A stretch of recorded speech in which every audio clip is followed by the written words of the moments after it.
Hello আসসালামু আলাইকুম guys, তোমরা কেমন আছেন? আলহামদুলিল্লাহ আমরা ভালো আছি। আমরা মোর বাসায় বাড়ি গেছি ইফতার করার জন্যে। এই দেখেন সবার জন্য ইফতার মাখা হয়েছে। এটা জামাই বসিয়েছে উপরত। জামাই বলি কথা, শ্বশুরবাড়ি আইছে, জামাইয়ের জন্য স্পেশাল শরবত করেছে মোর বোন। ইসুপগুলি ভুসি তোকমা এত না ট্যাং দিয়া, কি মজা। আর দেখেন ছাওয়া ছোটোগুলো তো একসাথে হয়া খুশিতে একেবারে শেষ।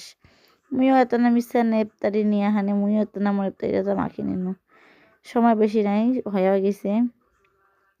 আর এখন দেখেন সবার ইফতারি নিয়ে শুরু হয়েছে।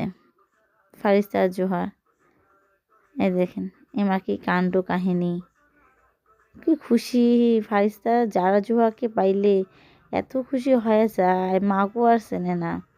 কি সুন্দর করে মোর বেটি কোনো ইফতারিটা খাইছে, এমনিতে খায় না, সবার সাথে খাইছে। আর এক হচ্ছে মুই ইফতারি